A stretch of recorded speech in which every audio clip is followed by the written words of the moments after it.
Thank you, everyone, for coming to this session. I believe the title they gave us is New Frontiers in Orthodox Communities. So if you are looking for new frontiers in Orthodox communities, then you came to the conference today. But specifically, we have an incredible panel here today to talk about the ways in which they are embodying new frontiers in their own communities. I'm going to let them introduce themselves. I guess, not to be rude, I didn't introduce myself. My name is Goldberg-Kellman. Just as a show of hands, who here was at the first JOFA conference? Nice. Excellent. Okay, so all of us 11-timers. So I've been involved with JOFA since 1997, the very first conference at the Hyatt, and everyone since. And I've now been a very proud board member of JOFA for a number of years. I can't quite count. And very pleased to be here. And so our panel today is, as I said, a very impressive group of women. We have Rabbanit to my left, Leah Sarna, Emily Goldberg-Weiner in the middle, and at the end, Molly Goldberg-Kellman. No relation. Actually, my daughter, very proud of that. So I wanted to start, and you'll have mics in front of you. So I'd just like to ask you to open up, and we'll start just with Leah and move our way over, with just talking about, if we're talking about new frontiers, what is it about your life, your current role, what you do, where you feel like you are living on a bold frontier in some form? Hi, everyone. It's really, really special to be back at a JOFA conference. I feel like it's been a while, and it's so fun to be back in this space. My name is Rabbanit Leah Sarna, and I am the spiritual leader of Congregation Share Ora in Lower Merion, Pennsylvania, just outside of Philadelphia. I have a couple of people here. And that's the frontier I want to talk about. So I wear a bunch of different hats. If you were just at the plenary, I also work for the Beit Din. I'm writing a book about pregnancy. There's lots of stuff going on. But the frontier, I think, is this, which is there were a group of people. They were davening together. They were 10 families, and then they were 20 families. And by the end of the pandemic, there were 65 families. And they said, wow, we need a spiritual leader. And our bylaws only account for that person being a man. And instead of saying, well, it's in the bylaws, I guess we're stuck, they said, we can change the bylaws. And so the board changed the bylaws. And when they opened up a search, they opened it up to men and women. And that's the first time I know of that happening. And then at the end of that search, they hired me, which is the greatest blessing that's ever happened to me. And I also think it's the culmination of exactly this work, because what that reveals is that the creation of Orthodox women rabbis is completely insufficient without strong lay leaders, okay? There are 3 shuls in the United States that I can think of that it's not just about exposure and it's not just about assistants. 3 shuls that had women in assistant positions, senior position opened up, and they did not open the search to women.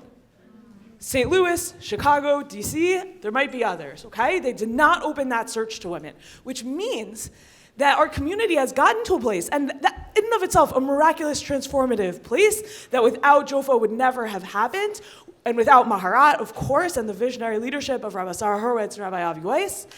And the next phase cannot be brought about from the top down, because what happens? It's in the bylaws.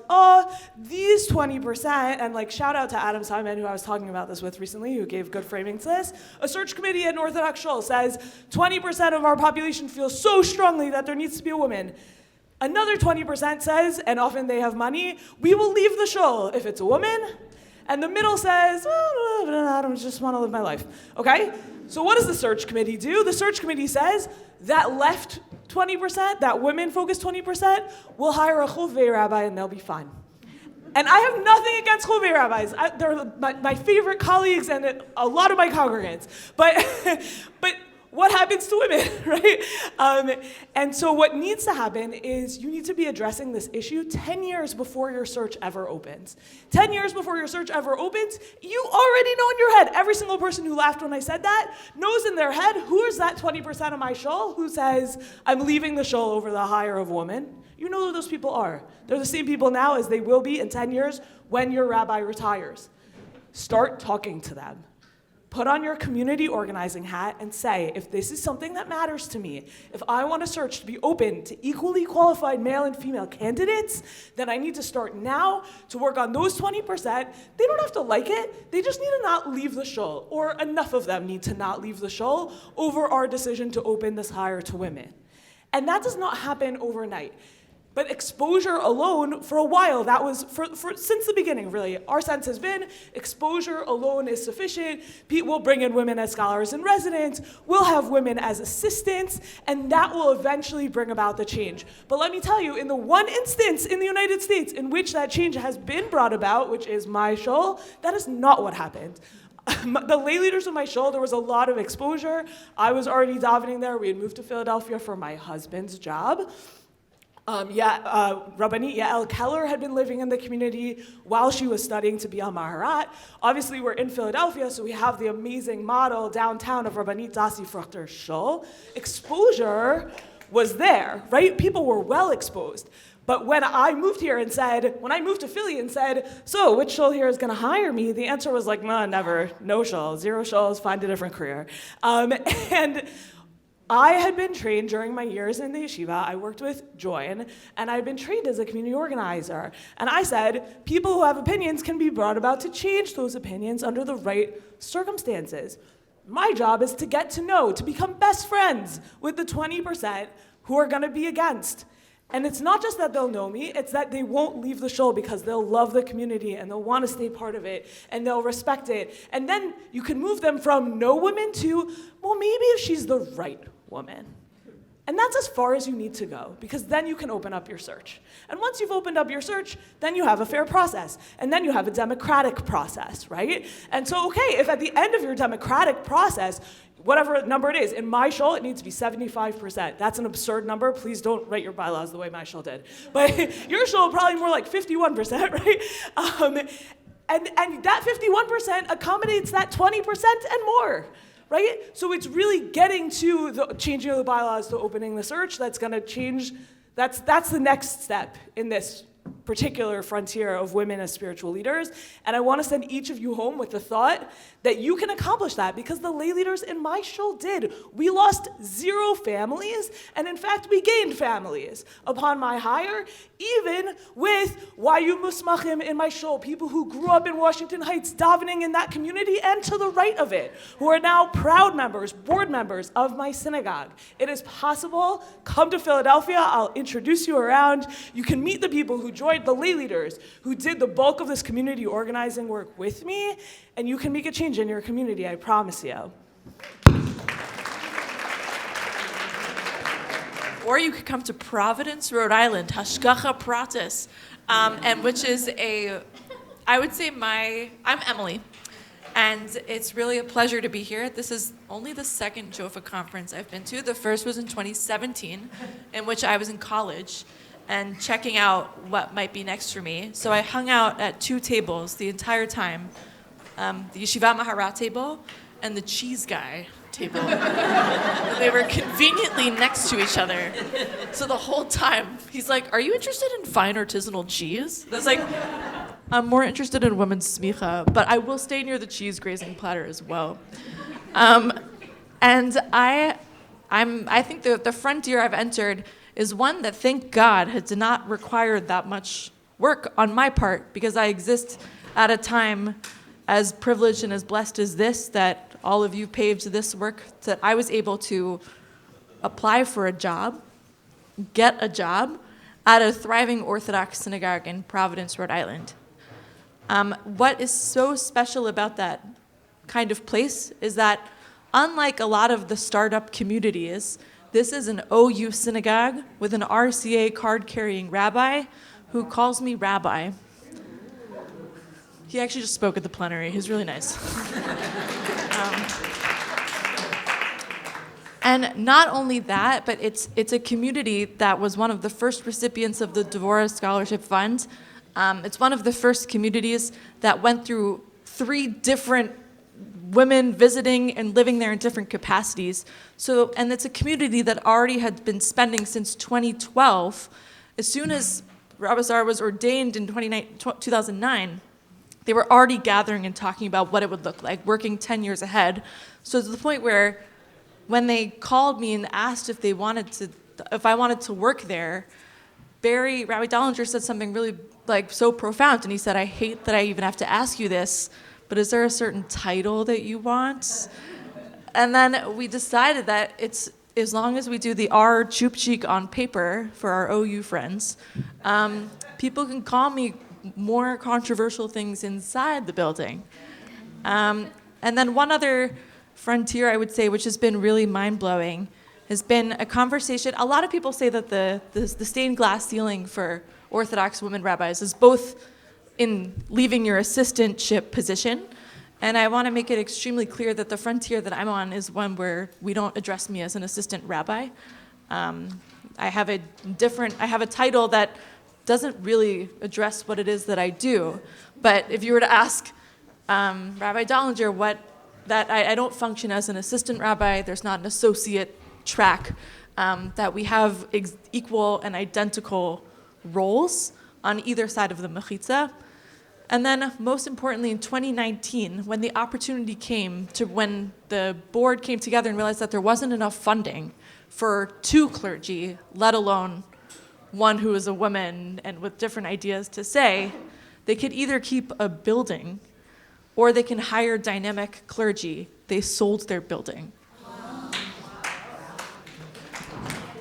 So I would say that in a small community like Providence, Rhode Island, people think it's out of town, but we're doing a lot of wild and groundbreaking things that might scare some of our friends, but conversations that we're blessed to have, blessed to be a part of, and challenges that we feel remarkable to live in at this time. And but I just want to reflect that while I feel like I'm in a frontier in terms of existing in a thriving OU synagogue, one of the blessings that I've experienced is being here at this time in life, knowing that there's so many women who came before me who had it so much harder, and that I could just walk into a shul and people could say, "Oh, hello, daughter of mine, look, here is a rabbi." Or if you're an older man, say, "Here's a rabbad." You feel a little bit uncomfortable about it, but it's okay. We're getting there.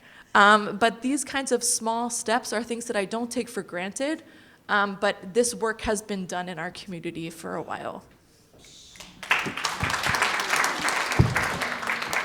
Molly, we're retiring now. Hi, y'all. Well, I'm sure I've been to other JOFA conferences. I don't quite remember them. My parents were part of founding members of JOFA, so I'm sure as a small child I was brought here. But I'm grateful to be here as a fully functioning person. I grew up in White Plains, and I've gone to an amazing shul my entire life. The Hebrew Institute of White Plains. Moderator is somewhere here, I think. And I go to SAR now. I'm a senior SAR. And as the next sort of generation of JOFA, Jewish Orthodox feminists, I was raised in a feminist household. You might be able to tell by the double last name. But part of that meant I was raised with feminist values, and for my bat mitzvah, I was taught to lane, and I leaned out a partnership minyan, and it was sort of always expected that I would have the same education, the same opportunities as my male counterparts and my brother, and all of that. But the second part of being raised in my family was a sort of responsibility and a sense of need to take action when I see that there's injustice around me.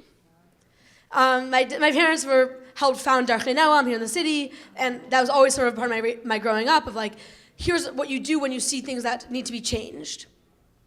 And it sort of started when I was really little. There's a fun anecdote that for my second grade Chumash play, we sang Debbie Friedman's Lechacha. And in my own little brain, I thought, well, the lyrics are first Lechacha, and then switches to the feminine of Lechi Lach. And I took my little indignant self, and I walked to the music teacher, and I said, you're singing the words wrong. The lyrics change.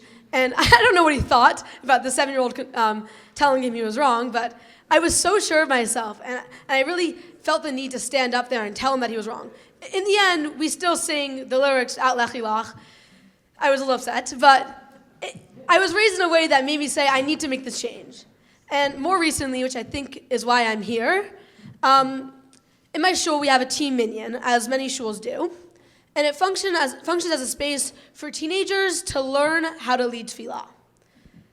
You might be seeing where I'm going, where teenagers, in this case, means young men. And it's a space for them to learn how to lead tefillah and learn how to lane and learn how to lead the service. And as a girl, I often sat in that minyan and felt abandoned in a way. If I would sit there and listen to these boys stand up there and practice and get better, but yet I was not learning.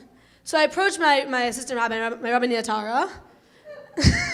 I don't know where she is. And I said, is there any way that we can create a teen tefillah, a parallel space for teen girls, where teen girls can have the same opportunities to learn and have this experience of becoming a leader in the Jewish community?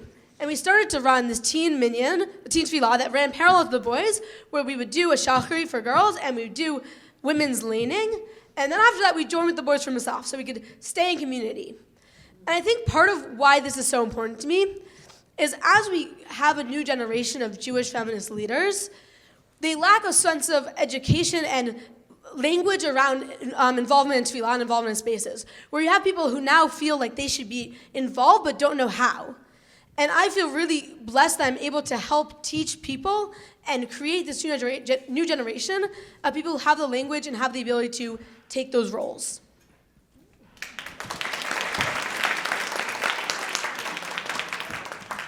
Amazing. Thank you so much.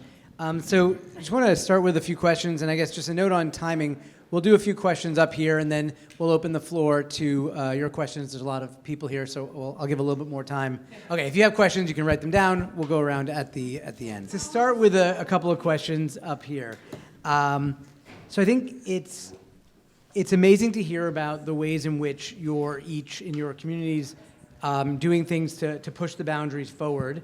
As we all know, these boundaries don't get moved without pushback, without a step forward, a step back, sliding. I wonder if you could speak to some of the challenges you've faced and the strategies you've taken to overcome them, work around them, what have you. So I think, Leah, you emphasized how in your community it was led by lay people and you actively took steps. If you could speak more about what does it look like to talk to the 20%, to try to win them over, or like you said, win them away from leaving, at least towards acceptance.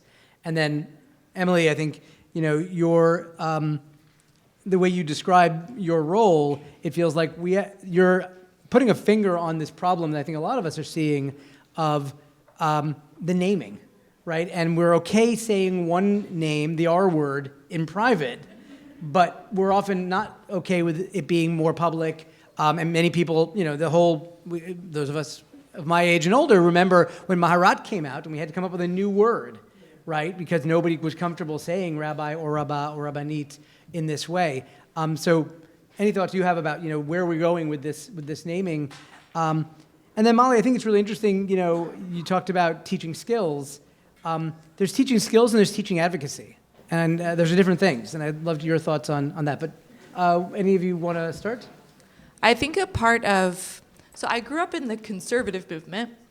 A lot of my colleagues did, because the idea of, there's a lot of other reasons to pursue a path in Orthodox smicha besides some of the societal ones as well. Like Maharat is like just a top education for women, and it really feels like it was a premier opportunity to learn text in a yeshiva-like environment.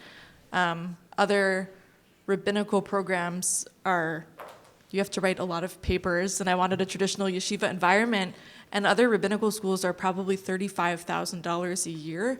And Maharat, thanks to the generosity of so many people in this room and outside of this room, is a place where I didn't need to go into debt to serve the Jewish community.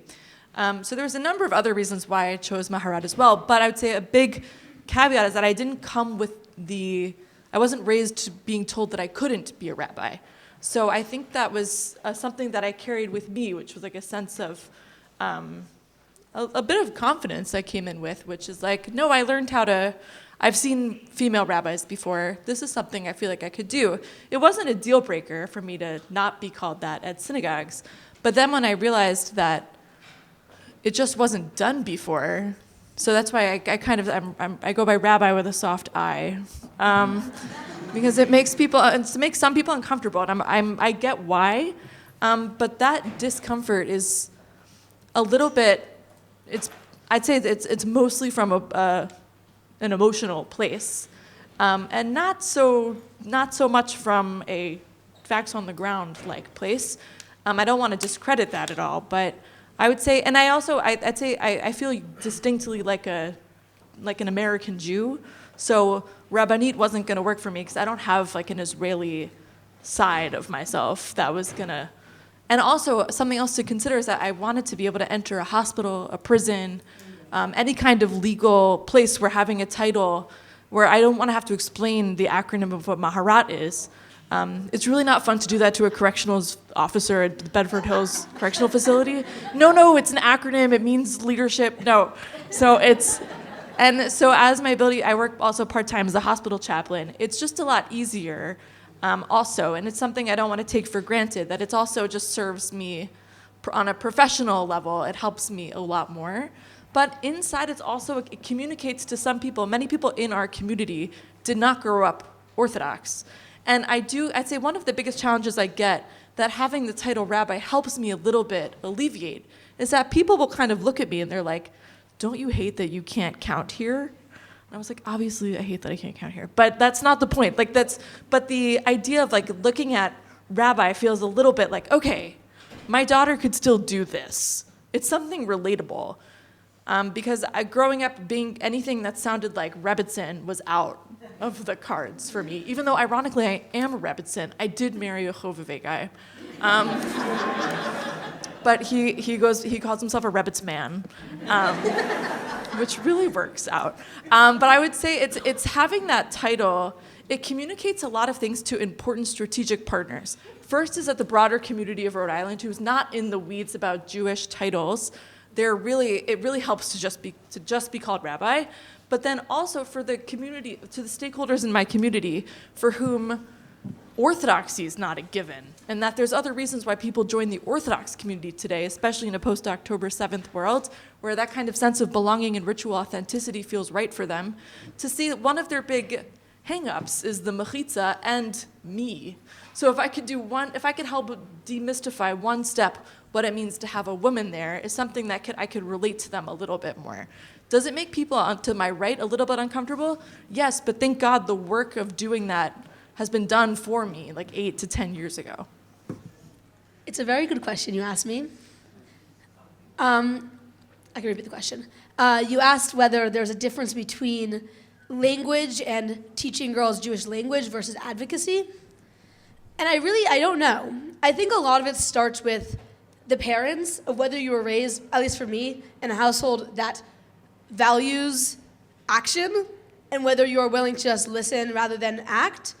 And I think that is the main thing about when we talk about how do we teach our kids how to stand up for what they believe in. You need to teach them strong values, and you also need to teach them that their values matter. And it's part of accepting and acknowledging that, like, your 12-year-old girl who's upset with the way her teacher is teaching her class is valid, and you need to encourage her to then speak to her teacher, not just say, well, I'm the only one who thinks it. And I think that's where it starts. It doesn't start with me saying, well, it does a little bit, but it's part of me being an example of someone who's older, maybe to these younger girls, and saying, you can do it if I can do it. And part of it is people who are even more powerful than me empowering these girls. Okay, so I could speak forever about Emily's question also. But I also, I go to meetings with, the heads of the school board locally and whatever, and they're always like, what is Rabbanit? And what I say is that it's a title used by learned Jewish women since the 1500s at least, whose husbands, to the best of our records, were not rabbis. So the idea that Rabbanit means Rebbitzin, please put that to bed.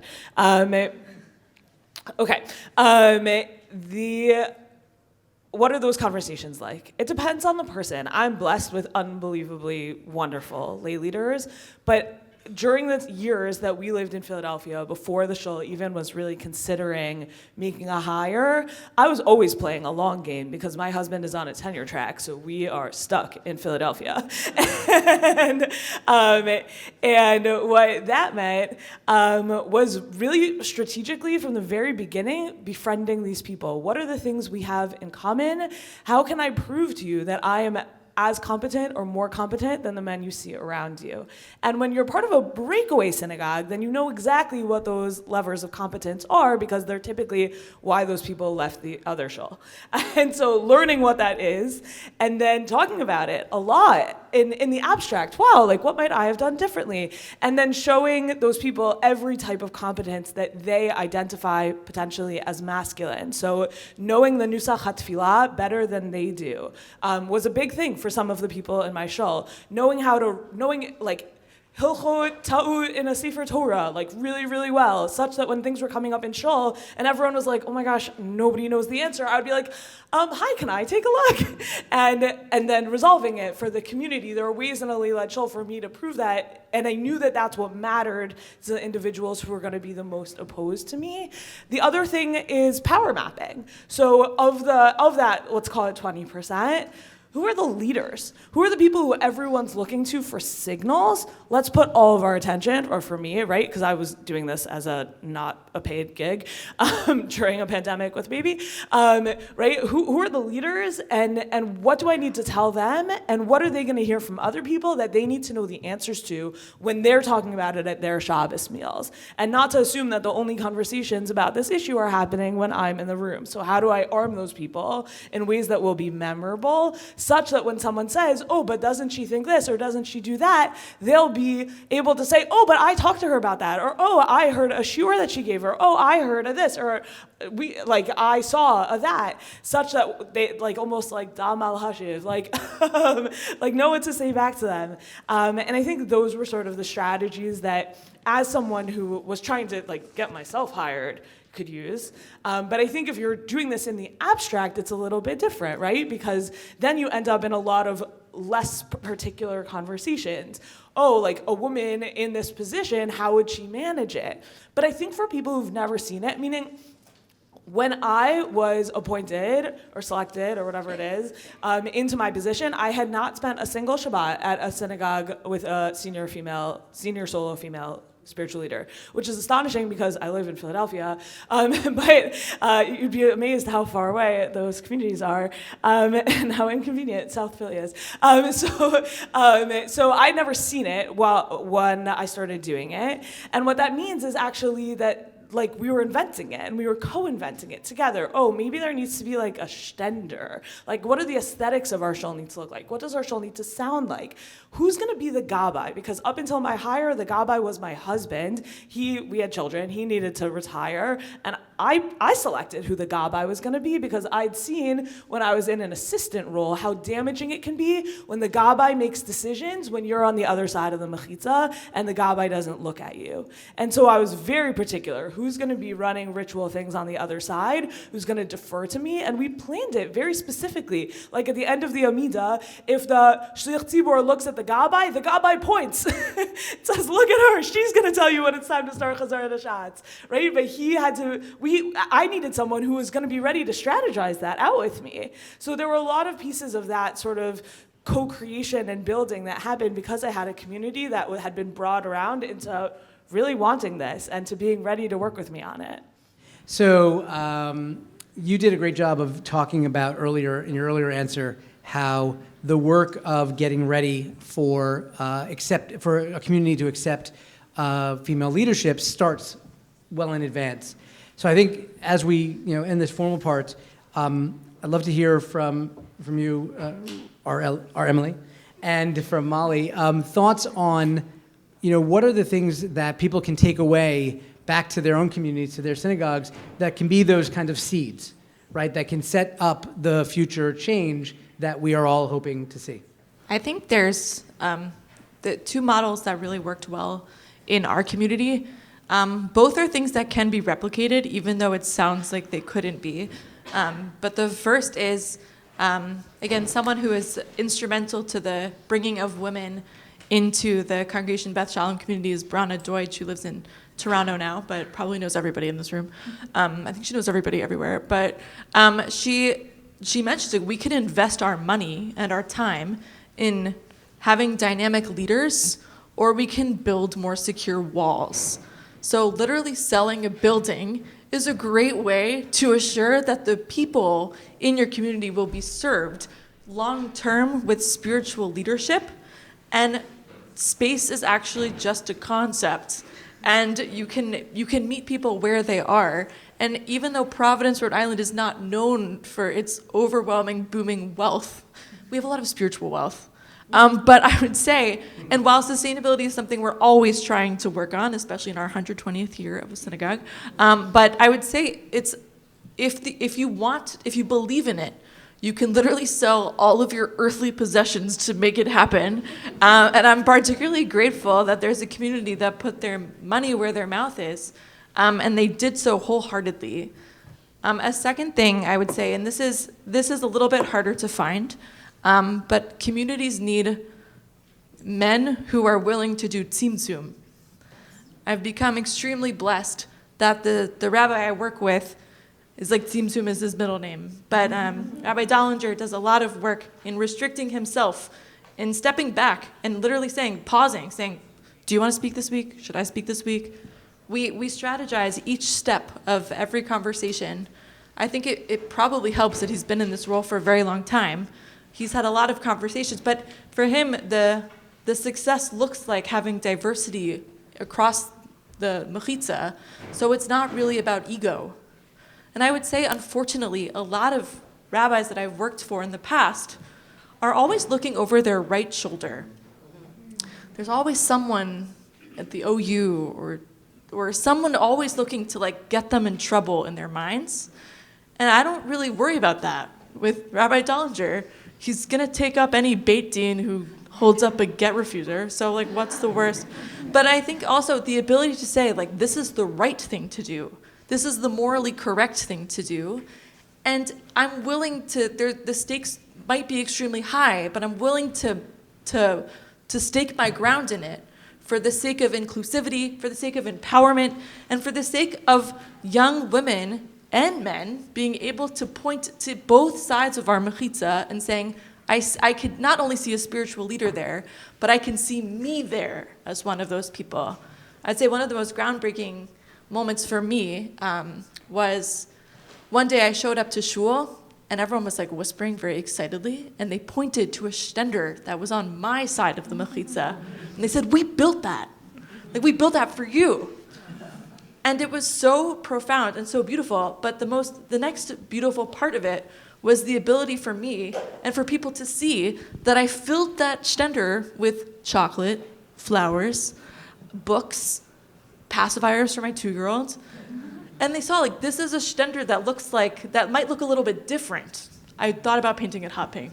I voted against it myself. But the idea that it could look a little bit different, but we believe in it, and that this is a reflection of what our shul life could be, requires a significant amount of money and belief and hope, but also the ability for people to do tzimtzum for themselves, to see room for greater sparks of opportunity. So I'm particularly grateful that I work with people who can do that.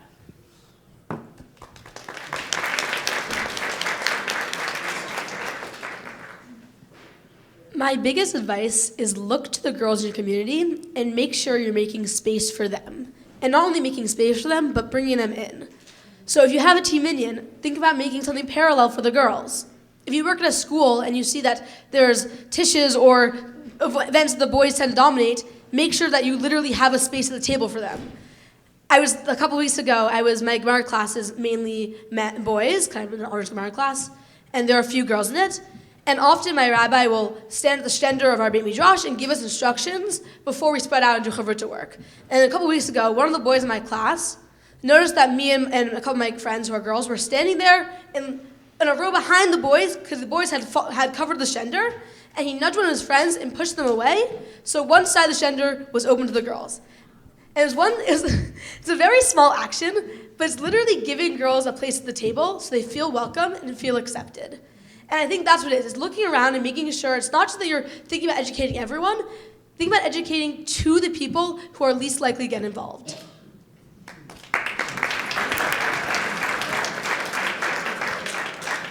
Amazing. So thank you to our panelists once again, and I want to open the floor to any questions. And my good friend Eric is going to walk around with a mic so that we can hear your questions amplified. You're going to call them out, though. I don't want that pressure. I'm going to call them out. Yeah, so I'm going to start right here.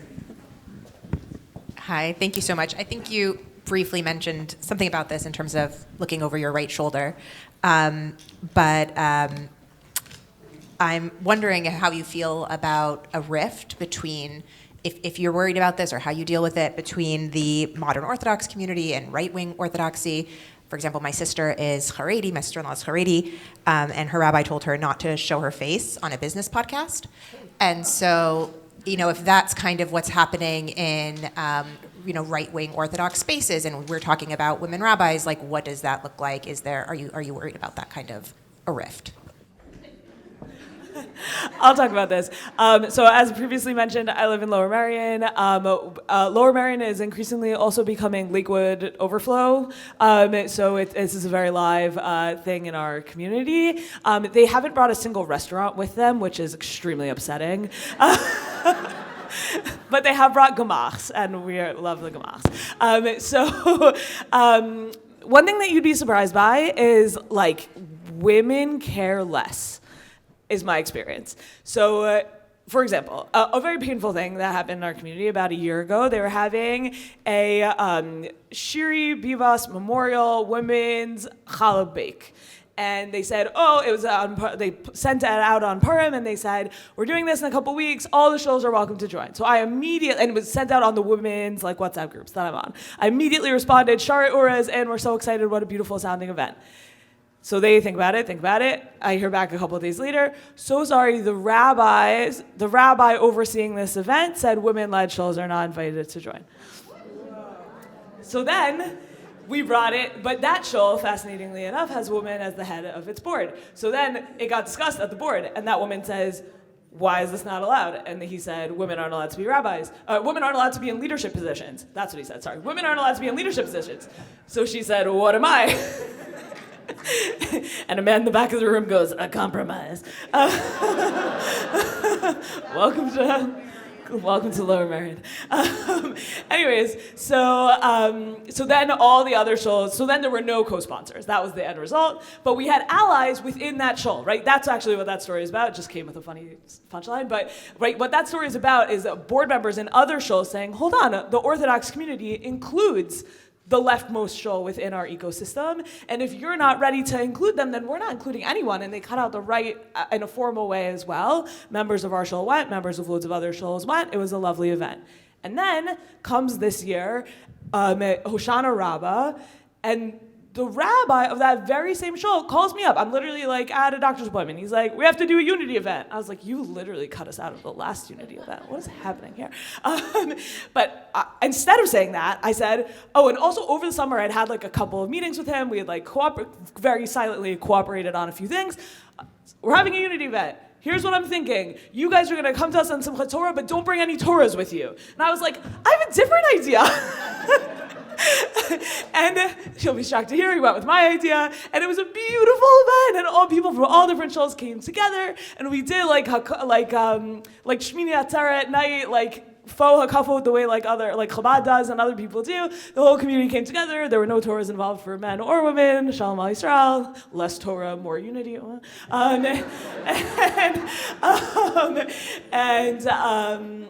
But it worked out great. And then after Simchas Torah, I get this voice note.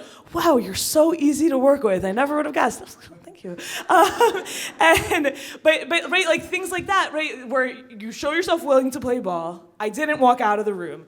There were offensive things that happened, and I still didn't walk out of the room. And that, I think, is where we come together. And also, all of those women, we're not agreeing to the rift.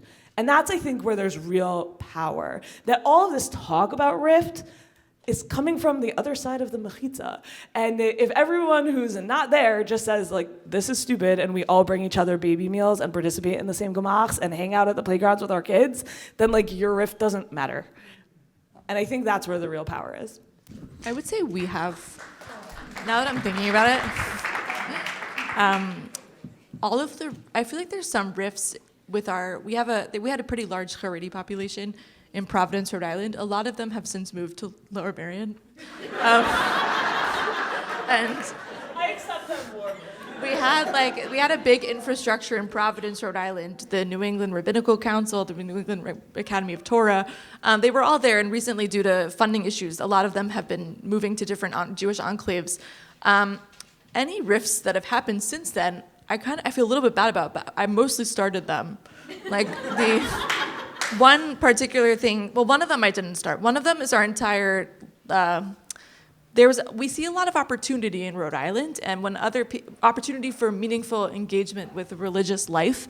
So when there is a vegan restaurant and it's not kosher, it's just a matter of when it will become kosher.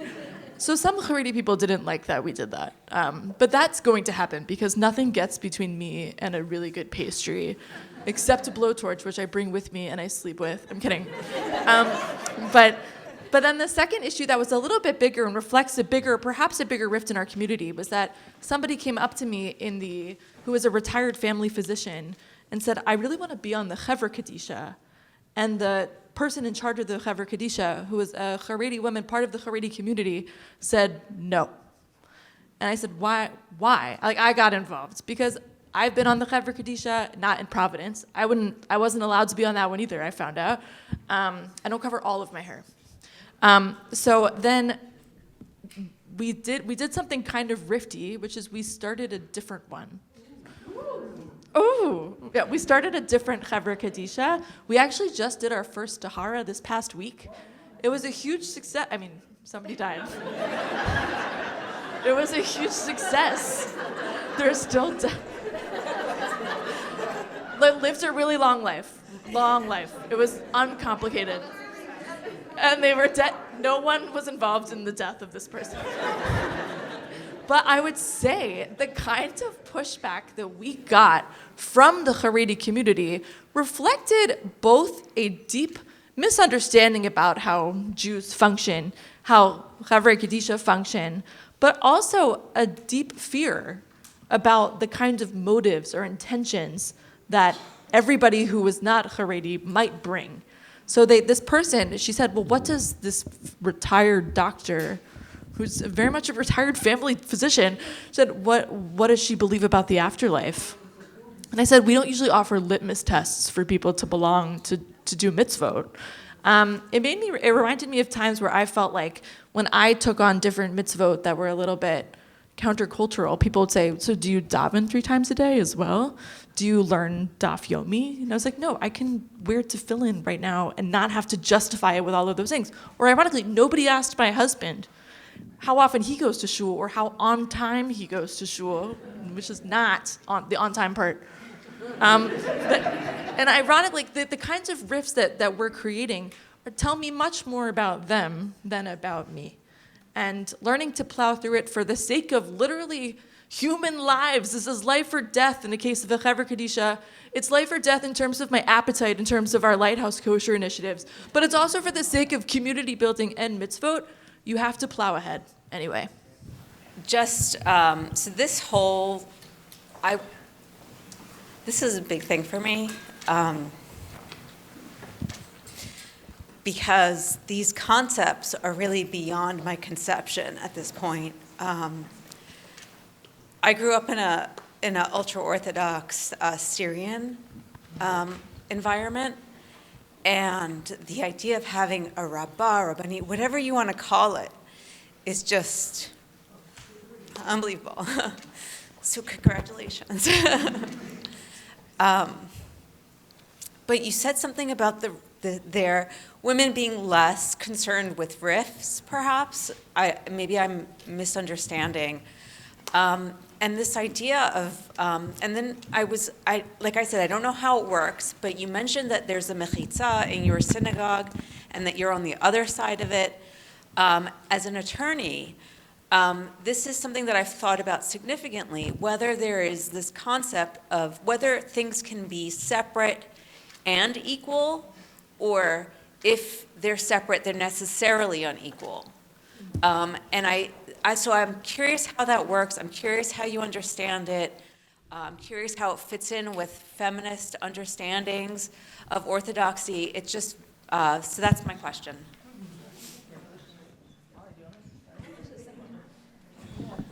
I can answer the second half of like the sort of separate but equal sense of it.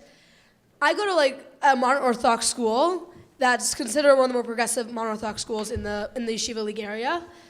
And recently I've noticed a rise in events that are labeled boys tish or girls tish, where there's no one event that's happening, rather they're being split between one rabbi's house and one female teacher's house.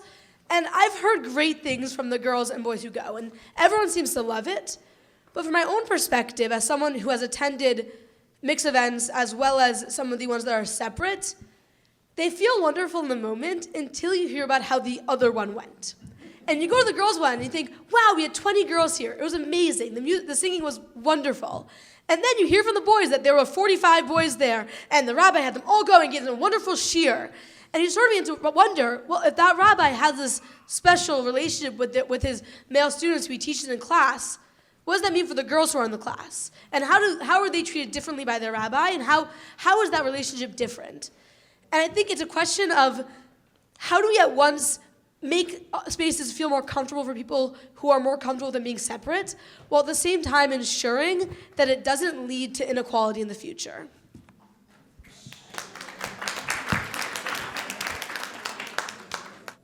So just to talk about the mechitza thing, I actually often wonder what the men feel like in my shul, because I talk to almost every woman who walks into the door into our shul, and I walk around behind the Sefer Torah, and I shake all of their hands, and then I'm like, oh, it must really, like, I know everything that's going on in these people's lives, and I like really, like Ben Gavra kind of like check up on people. How's your trip to Israel? How's your grandchild doing? And like, oh, I don't like get to do that with the men, and I feel like it's actually sad for them, maybe a little bit. And like, if they have a spouse on my side, then I hear what's happening in their family, and like if not, then like I try and catch them at Kiddush or whatever, but it's not the same. And so like I think like once the like. I don't want to call, like, power is a word I'm not so comfortable with in this setting, but like once the like leadership center of gravity has shifted, like I do think there's like a loss experienced over there also that I think about a lot. I would say, Molly, on the one hand, like I really hear you, but what I also want to say is like what it sounds like is that separate but equal just isn't working, and that you don't have the type of female like leaders in your community that would create that like epic tish that then the boys would feel left out of. And that actually, like, were you to have that, there is benefit to having separate spaces and a magic to them. For four years, I led the Dr. Beth Samuels Drisha Summer High School and now Summer High School and Middle School programs. And it was this all-women space.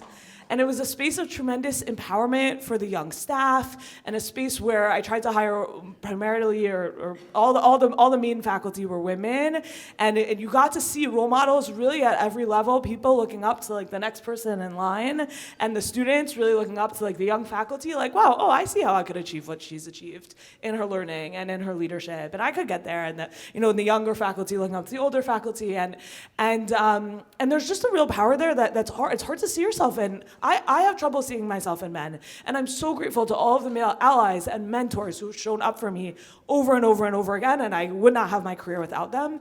But when we were making this transition from Chicago to Philadelphia, right after I had my first child, and I called all my mentors, and at the time they were really almost all men, and I said, like, I don't really have a job lined up, there's a global pandemic, like, what am I gonna do, and they were all like, just enjoy the time with your baby, it's gonna be amazing, you don't even know what it's gonna be like yet. That was men, by the way. And then I called my grandma, and I was like, Grandma, like, I'm really struggling, I don't have a job lined up yet, like, I don't know what to do, and she was like, do not stop working. I know you can't stop working, figure it out. And I did, I figured it out. And I just think that like sometimes, I don't know, that like gender is a big piece of our lives. And especially once you're like having children and in that part of your life, like if you've never carried a child in your body, like, don't tell me how to feel about it. Like, I don't know. And so on the one hand, like, real gratitude. On the other hand, I really value all women's spaces and all female spaces. And I think that having separate spaces for women and men is important so long as they can really achieve that equality. I never felt like when I was working for Drisha, I never felt like, oh, I'm hiring someone second rate because she's a woman. I felt like, wow, sometimes I felt like, wow, everyone overlooked this rock star, so I got to get her. Lucky me. But it was never, oh, if I got a man, you would be better. Not one single time. Our world is flush, thank God. And right now, in this micro generation, with absolute all-star women, it's just our job to give them the best jobs possible so that they can shine. All right, I think we have time for one last question. I saw your hand first. Yeah. Great program. So a couple weeks ago, I worked for a business media company, and we had an event for retail women executives from mid-tier to C-level. And a lot of the conversation in the religious world and also just the corporate America world are incredibly parallelistic. And I'm curious about the role of imposter syndrome. How do you deal with it? Yeah, Rabbanit, we know each other a little bit from Bala Kenwood. And I'm just curious about where you find the confidence for both you and Rabbi Emily, and also what do you think are the next big hurdles to overcome? I'm behind this face as someone deeply imposter syndromed. I'm pretty sure people thought I had a tremor at Maharak, so it was just like shaking at all times. I still have that. Mostly because I'm in a community that's very intellectual. So it's not even smicha or not smicha. It's just like I didn't write a dissertation on a certain topic. It's a little bit intimidating to be it'd be about a 5-minute drive from Brown University and just be constantly. But I'd say also there's a few things that have inherently created that imposter syndrome that people who are really well-meaning have kind of enhanced for me, which is where if my husband and I, both rabbis from the same building in Riverdale, if someone asks us a question, their eyes will turn to him first. Oh man, that was so solidarity filled, guys. Thank you. It was just like this, like, Rabbi, yes, and they like look at him first, and Jonah will always say, like, no, Emily, please, you go answer this. But it's still even just like that's a hurdle that I then feel like I have to overcome or prove. It's a microaggression, yes. But I also feel like I usually often speak in disclaimers. Like, I'm not sure about this. Let me ask someone else first. So getting out of that, I think, just comes with comfort and practice over time. Something that I did once that really helped me kind of develop my own niche as a speaker in the community is I once leaned the part of Parshat Naso about the Sota in English, and as like part of a sermon. And then it was just really bizarre for people to hear like this really painful ritual that happened to this anonymous woman chanted. Like we had just heard it in Hebrew, and to then hear a woman come and chant, it gave people a different sense of like, oh, you're not trying to have a beard and a hat. Like, you're actually trying to do something different. Not that there's anything wrong with trying to be that either, but I think realizing that like my goal wasn't to be an identical counterpart to a man, which I actually think speaks to I'm okay saying that that we're not separate and equal. Like I don't count in a minion. That I can't be an aide. I can't be there's so many things I can't do. And systemically, that makes me inherently an equal. The separate thing is just embracing what it looks like to have a different kind of Rabbanit. I think that helps with the imposter syndrome piece. In terms of hurdles for our communities, we don't have a second building to sell. And there's not enough vegan restaurants in Rhode Island. But I would say, in general, the long-term sustainability of having two clergy working full-time for a community that, according to the OU, counts as medium-sized, should definitely, that's something that we're constantly thinking about. It's really hard to show up for people, to take the model of Rav Avi Weiss, and to really show up for people at any point in their lives when at the back of my head, I also have to think about making mortgage payments, and I have to think about like making ends meet and fundraising. A big part of my job is fundraising for the ability to do my job. And I think that's probably one of the biggest hurdles, because it's really hard for people to disagree with your presence in a community once you've already done all the work of building those committees, those conversations, all of these parlor meetings about the idea of having a woman there. We've already got everybody on board now, which is amazing. And this is not we. This is I just was able to walk into that. But we're now at the point where resources are just totally finite for everybody, and we want to see this flourish and be a model for other communities for years to come.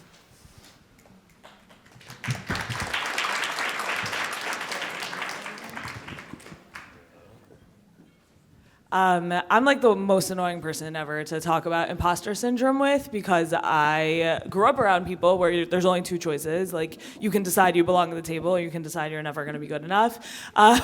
Because my parents are both the best at the thing that they do. Like, I think everyone would basically agree at that. And so it's just sort of like objectively true, right? So then like your choice is like, do I sit at the table or do I not sit at the table? And from a very young age, the answer was like, you sit at the table and you bring what you got, and that's good enough. And my parents really cultivated an environment in which that was true. And so I'm very fortunate. Like, I have not been plagued by imposter syndrome. But I also know what excellence looks like, and I strive towards it all the time. And it's, right, so some people are like, oh yeah, like I trained. And it's like, at our smicha, at every smicha Rabbi Sperber ever spoke at, he would always say, like, your learning is not over. And like, that's 1,000% true, right? Like, I finished in 2018, and like, how many pages of Gemara have I learned since then? How many Rishonim and Achronim have I learned since then? I've learned entire areas of halakha that are not taught at the yeshiva, that I've learned on my own or pursued mentorship in since graduation, right? Like that's right, and that's what it means to, like, if you're gonna not feel imposter syndrome, you have to also always be striving to not be an imposter, and to be prepared for the types of questions that are gonna come up, and be confident in my ability to answer them. And that has meant continually pursuing growth in my Torah scholarship, and I think that's another piece of it. And thank God the education that was given to me set me up for that ability, and I'm very grateful for that, and to have colleagues who want to pursue that with me as well. Thank you. All right, please join me in thanking our amazing panel.